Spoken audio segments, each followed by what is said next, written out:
Bienvenue sur Leadershift, le podcast qui fait bouger votre leadership. Bonjour, c'est Vincent, bienvenue dans un nouvel épisode de Leadershift. Cette semaine, on va parler d'un sujet qui m'intéresse beaucoup, qui est le sujet de la culture d'entreprise. Pourquoi ? J'ai trouvé effectivement un article de McKinsey, ça fait longtemps qu'on n'avait pas fait du McKinsey, qui nous parle de culture d'entreprise et en particulier de l'intentionnalité de la culture d'entreprise. Alors, lorsque McKinsey discute de culture avec managers, dirigeants, CEO, etc., en gros, ce qu'ils entendent, c'est la culture, c'est la personnalité de l'ancien dirigeant, c'est des valeurs et puis des normes relativement durables dans le temps, qui sont souvent portées par le management d'ailleurs, ou peut-être par les employés, ou simplement une régionalité de l'entreprise. Bon. Et donc, le message reçu, c'est un message assez passif. Notre culture provient de plusieurs choses, et puis en gros, c'est comme ça. Plutôt que, ça, ce que je vous décris, c'est la culture dont nous avons besoin pour être efficace, pour être bon, et on a fait des choix clairs sur ce qu'il faut faire et pas faire. Et c'est fondamental. Parce que la difficulté de construire et de maintenir une culture d'organisation, c'est justement le fait que la direction, les dirigeants, sont pas suffisamment intentionnels sur le fait de dire certes, ça c'est comme notre culture elle était, ou d'où est-ce qu'on vient, mais on peut agir, on peut utiliser des leviers pour modifier la culture d'une organisation. Alors, comment est-ce qu'ils définissent la culture d'entreprise chez McKinsey ? Ils ont une définition un tout petit peu différente de celle que moi j'aurais pu avoir, mais je suis assez d'accord avec la leur en fait. Leur définition, c'est la culture, ce sont les comportements, les croyances et les normes de travail qui permettent à une entreprise de fournir la valeur qu'elle est particulièrement apte à offrir. Ce qui est intéressant dans cette définition, c'est que d'habitude, on va s'arrêter à une définition de la culture en termes de qu'est-ce que c'est ? Comportement, croyances et normes de travail. Bon. Et là, ce que je trouve intéressant, c'est qu'ils ajoutent le pourquoi est-ce que c'est comme ça. Et le pourquoi ici, ou pourquoi ça doit être comme ça, c'est pour permettre à l'entreprise de fournir la valeur que finalement elle seule peut-être peut fournir. Pourquoi c'est important ?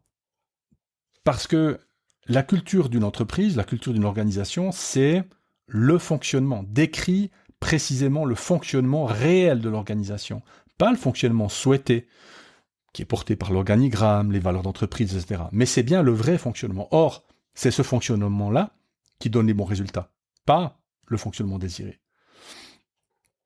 Et donc, ce qui est fondamental, c'est de pouvoir trouver je ne peux pas parler de méthode, mais une manière de voir la culture comme étant quelque chose de beaucoup plus intentionnel, et donc de demander ou de proposer aux directions d'être beaucoup plus intentionnel sur qu'est-ce que je veux faire avec ma culture d'entreprise ou notre culture d'entreprise.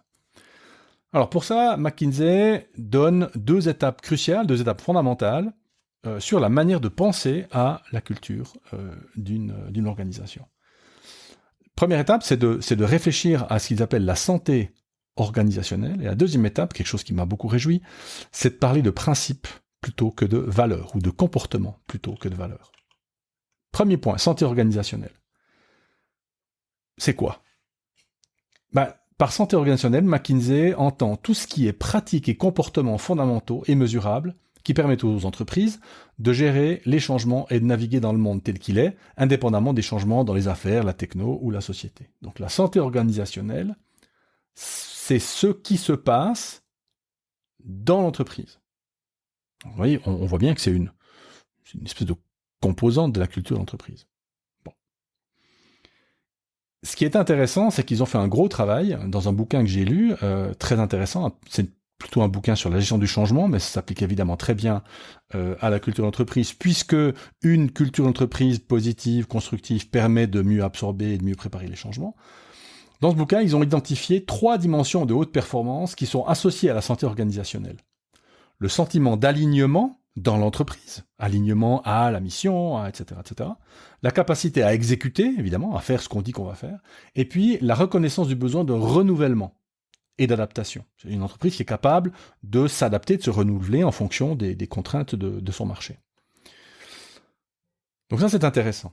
Autre chose intéressante, c'est qu'il y a un certain nombre d'éléments distincts qui influent sur ces 3 dimensions. Alors, quels sont ces éléments?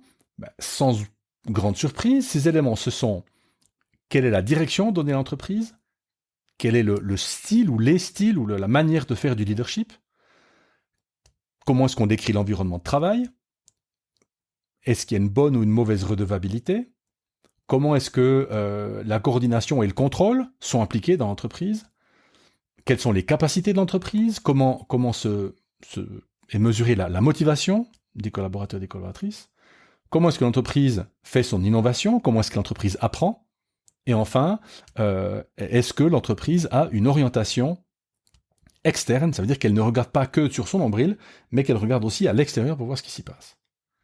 Donc, 9 éléments distincts: direction, leadership, environnement de travail, redevabilité, coordination et contrôle, capacité, motivation, innovation et apprentissage, orientation externe.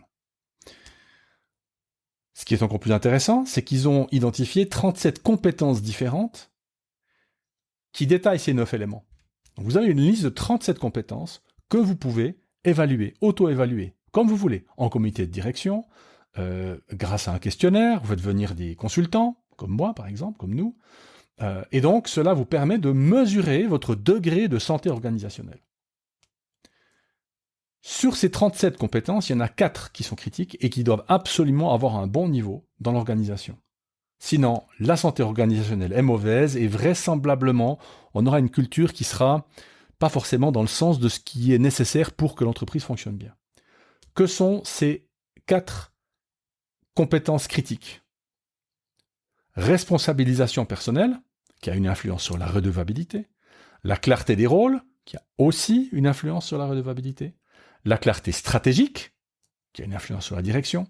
Et puis l'apprentissage par les concurrents, qui a une implication sur l'orientation externe. Responsabilisation personnelle, clarté des rôles, clarté stratégique, apprentissage par les concurrents.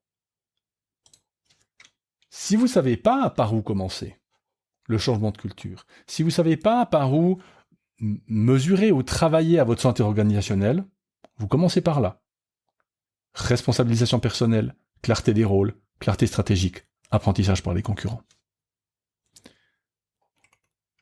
Du coup, ce qui se passe, c'est que les directions qui surveillent régulièrement les performances de leur entreprise selon ces dimensions auront des données au fil du temps. Si vous faites un questionnaire annuel, par exemple, ou peut-être un exercice annuel interne avec des représentants du personnel, des cadres, des employés, etc., vous aurez finalement la motivation nécessaire pour construire et maintenir des cultures qui sont saines au fil du temps. Et pas juste c'est comme ça, puisque vous allez mesurer, vous allez pouvoir piloter en disant là, il faut qu'on agisse. Par exemple, la redevabilité dans notre entreprise n'est pas bonne. Ok, on va agir là-dessus. Et donc, par exemple, résultat, meilleure confiance organisationnelle, employés, collaboratrices plus engagés, plus productifs, etc., etc.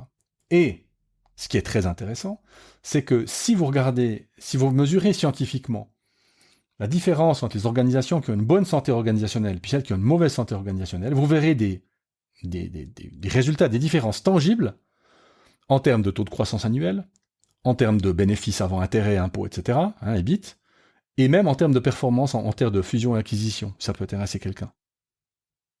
Vous voyez que si j'ai une bonne santé organisationnelle, j'ai un terreau qui est sain, donc je peux absorber des entreprises beaucoup plus facilement que si je ne sais pas de quoi est faite mon entreprise. Si je ne sais pas, ma culture, elle est comme ça, mais finalement, je ne la maîtrise pas, je ne la contrôle pas, je ne la pilote pas. Ça, c'est la première étape. Donc, beaucoup s'occuper de santé organisationnelle. Deuxième chose, réfléchir en termes de principes plutôt que valeurs.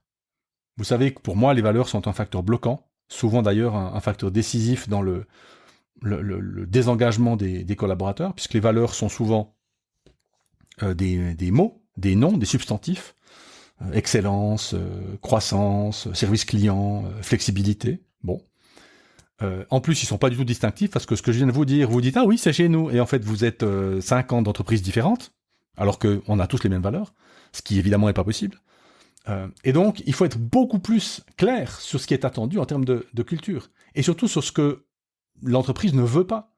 Et ça, c'est un point qui est crucial, parce qu'il est souvent négligé. Alors, les gens, hein, les dirigeants disent qu'ils veulent une culture de responsabilité, d'inclusivité, de connectivité, de blablabla, enfin, tout ce qu'on veut, mais ils se concentrent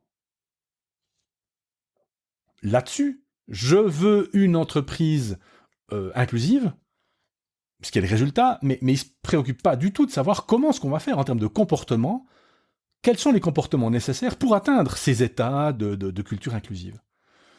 Alors, donc ils ont défini les résultats de la culture, ce qu'on pourrait appeler les valeurs, si vous voulez, donc les valeurs qui émergent des comportements, mais ils n'ont pas défini la culture elle-même, c'est-à-dire les comportements eux-mêmes.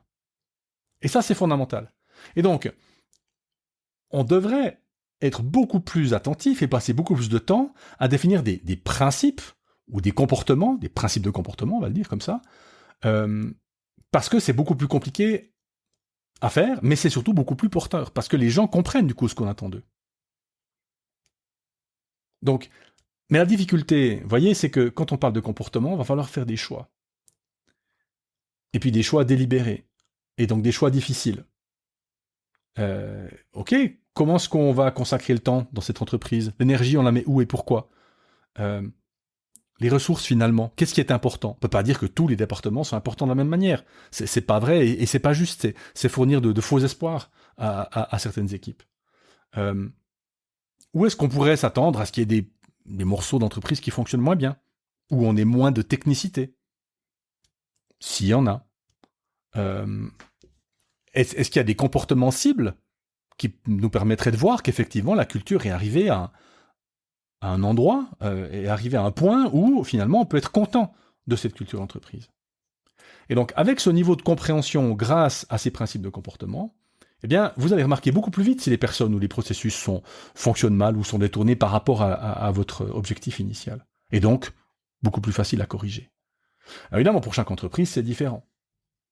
On peut avoir des cultures saines, hein, donc une ONG, une organisation de soins à domicile, une marque horlogère, une banque, qui sont parfaitement différents, mais qui sont parfaitement adaptés à l'entreprise ou à l'ONG. Donc chacun aura ses propres méthodes de motivation, ses normes, etc. Par contre, ce sera défini. Et donc sans cette intentionnalité, les entreprises courent le risque de perdre ou de dégrader des éléments de culture qui vont disparaître avec les gens parce qu'ils ne seront pas conscientisés. On n'aura pas conscience de qu'est-ce qui fait notre particularité, qu'est-ce qui compte vraiment pour nous. C'est ça la question. Et vous voyez que c'est lié à la raison d'être de l'entreprise. Qu'est-ce qui compte vraiment pour nous? Parce qu'une fois que ça c'est défini, l'alignement est beaucoup plus facile. Alors le désalignement aussi. Et donc effectivement, votre département RH va devoir être actif en recrutement, en formation, en suivi, etc. Oui, c'est clair. Qu'est-ce que je retiens, moi, de cet article que je vous ai mis la source dans les notes du podcast? Ce que j'ai beaucoup aimé, moi, c'est cette espèce de refus de la fatalité culturelle. Oui, notre culture provient de X, tu comprends, on était comme si, voilà, on a fait ça, et puis c'est comme si, et c'est comme ça. Non. Parce que moi, je me satisfais pas de c'est comme ça. D'ailleurs, si vous avez envie de m'énerver, vous me dites juste c'est comme ça, et là, moi, je pars au quart de tour. Donc, beaucoup de dirigeants vivent la culture comme un produit du passé, plutôt qu'un levier stratégique à façonner pour le futur. Et ça, c'est clair que moi, qui aime la clarté, qui aime le mouvement, la transformation, les choix assumés, j'ai trouvé un écho assez clair à ce que je pensais. Moi, je veux une culture d'entreprise au service d'une ambition, puis pas simplement un héritage un peu figé dans le passé. Deuxième chose, le lien entre culture et exécution. On a dit, la santé organisationnelle, c'est l'alignement, plus l'exécution, plus la capacité de renouvellement. Évidemment, moi qui aime conjuguer engagement humain et performance, c'est un petit peu le but de Coapta, cette approche de la santé organisationnelle comme socle de culture vivante et pas simplement figée dans le passé me parle beaucoup. Et alors en plus, le fait qu'on puisse la mesurer et puis du coup assumer et piloter, ça me plaît beaucoup. Et donc ça donne une espèce de colonne vertébrale au fait d'avoir un impact réel et pas seulement juste on veut essayer de bien faire les choses. Et puis enfin, dernier point important pour moi, le passage des valeurs au comportement.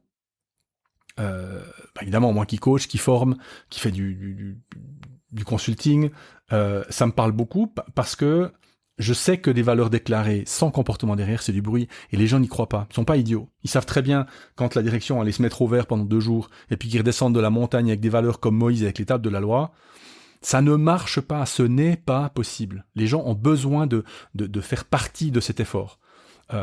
Et ils ont besoin de clarté, et donc de comportement cible. En conclusion, et moi c'est vraiment une phrase que j'aime beaucoup, une organisation saine et performante, c'est d'abord une organisation où les comportements sont alignés sur un cap clair et incarnés. Les comportements doivent être incarnés, et évidemment, ça commence par le haut. À la semaine prochaine. Ciao.